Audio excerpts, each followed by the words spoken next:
রহমতুল্লাহি ওয়া বারাকাতুহু। সুধী দর্শক, আমরা কোন আমলে চলে এলাম কিছু বুঝতে পারছি না।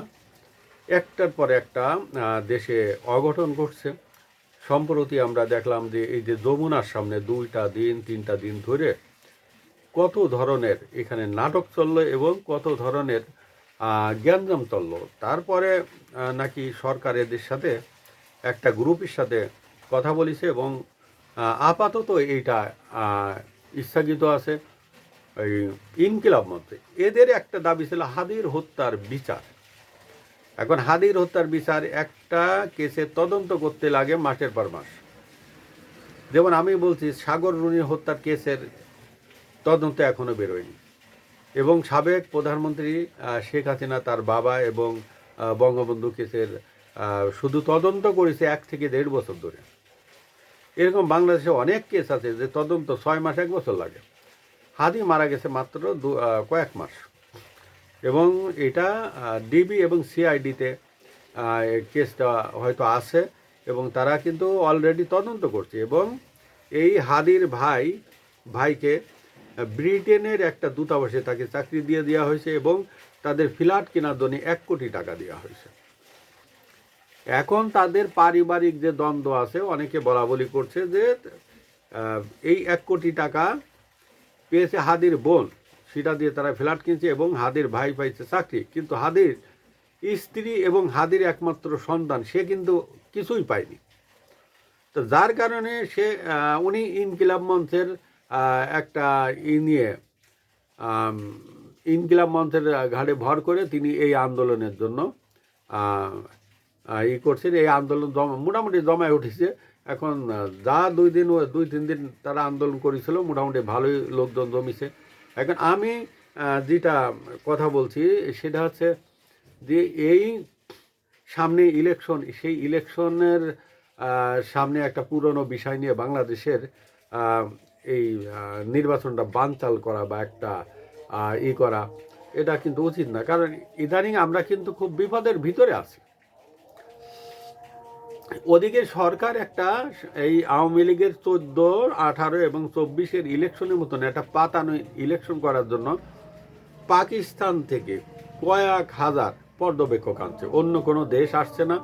যদিও ইউরোপীয় ইউনিয়ন, আমেরিকা এবং জাতিসংঘ কেউ কোনো পর্যবেক্ষক পাঠাচ্ছে না, কমনওয়েলথ পর্যবেক্ষক পাঠাচ্ছে না। ভারতকে আমন্ত্রণ জানাইছে, ভারতও পর্যবেক্ষক পাঠাবে না।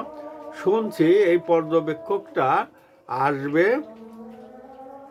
পাকিস্তান থেকে এবং পাকিস্তানের যেসব নাগরিকরা বিভিন্ন দেশে নাগরিকত্ব নিয়ে আসে ওই সব দেশের থেকে ওই সব দেশের থ্রু দিয়ে আসবে। যেমন ব্রিটেনে আছে পাকিস্তানের নাগরিক, আমেরিকা আছে, অস্ট্রেলিয়া আছে, কানাডা আছে, ইটালি আছে, এই সব দেশে তারা এসে ওই দেশের নাগরিকদের নিয়ে পাসপোর্ট ভিসা নিয়ে বাংলাদেশে ঢুকে তারা পর্যবেক্ষক সাজবে। এবং শুধুমাত্র এটা পাকিস্তানের সহায়তায় এই জিনিসটা আছে। এবং বাংলাদেশে যেসব এনজিও আছে, ইসলামিক এনজিও এবং পাকিস্তান ভিত্তিক কিছু এনজিও আছে, এরা এই নির্বাচনী পর্যবেক্ষক করবে। সরকারের সমর্থক যে এনজিওগুলো আছে, আমাদের বর্তমানে ইন্টারিম সরকারের যে প্রধান আছেন তিনি কিন্তু এই ইসলামিক দলগুলোর সমর্থনেই কিন্তু ক্ষমতায় আসছে। সেহেতু তিনি কিছু সুবিধা পেতেই পারেন। কারণ হয়তো ওনার বক্তব্য থাকতে পারে যে তোমরা আমাকে ক্ষমতায় বসাইলে এখন নির্বাচনটা মোটামুটি একটা গ্রহণযোগ্য হয়, জনগণকে বলা যাবে যে আমরা করেছি। বিদেশি নির্বাচন শেষে বিদেশি পর্যবেক্ষকরা একটা বিবৃতি দিবে না ইলেকশন সুষ্ঠু হয়েছে, ইলেকশন গ্রহণযোগ্য হয়েছে, ইলেকশন কোনো দল না এলেও ইলেকশন একটা দেখার মতন ইলেকশন হয়েছে। তারা মোটামুটি যাওয়ার সময় একটা সার্টিফাই দিয়ে যাবে এবং সরকারও দেখবে যে এই আমেরিকা থেকে এত পর্যবেক্ষক আসছে, পাকিস্তান থেকে এত আসছে, অস্ট্রেলিয়া থেকে এত আসছে এবং ইটালি, জার্মানি, ব্রিটেন থেকে এত আসছে। এখন ওই সব দেশ না পাঠালেও ওই সব দেশের কথিত যেসব সাংবাদিকরা আছে তারা আসছে বা ওই দেশের বুদ্ধিজীবীরা আসছে। আমি দীর্ঘদিন বিদেশে থাকলাম, এসে একটা বুদ্ধিজীবীর একটা দিলাম যে আমি পর্যবেক্ষণ করবো আপনাদের নির্বাচন কেমন হয়। সরকারও বিপদে পড়েছে, সরকার কিন্তু আমাকে পর্যবেক্ষকের মর্যাদা দিতে বাধ্য হবে। আর এই পর্যবেক্ষকের মর্যাদা কারা দেয়? এটা নির্বাচন কমিশন দেয়। কারণ ওনারা যখন বিদেশ থেকে বাংলাদেশে আসবেন তখন তাদের পরিচয়পত্র পেশ করবেন নির্বাচন কমিশন অফিসে। কারণ নির্বাচন কমিশন এর সরকারি হিসাব অনুযায়ী এবং সরকারি আইন অনুযায়ী নির্বাচন কর্মকর্তাদের হাতে সমস্ত ক্ষমতা থাকে। মোটামুটি প্রশাসনিক যে ক্ষমতাগুলো এটা নির্বাচনী কর্মকর্তাদের উপরই থাকে। তা অর্থাৎ স্ব থানা এবং স্ব জেলার যেসব নির্বাচনী অফিস আছে সেই নির্বাচনী অফিসগুলো ওই এলাকার আইন শৃঙ্খলা রক্ষা করার জন্য অনেক কিছু ঘটতে পারে, তাদের সাজেশন মতন ডিসি এই কাজগুলো করেন, ডিসিএসপি এই কাজটা করেন।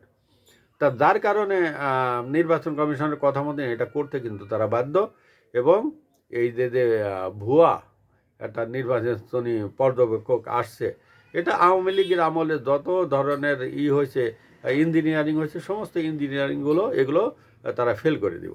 সুধী দর্শক, আসসালামু আলাইকুম ওয়া রাহমাতুল্লাহি ওয়া বারাকাতুহু।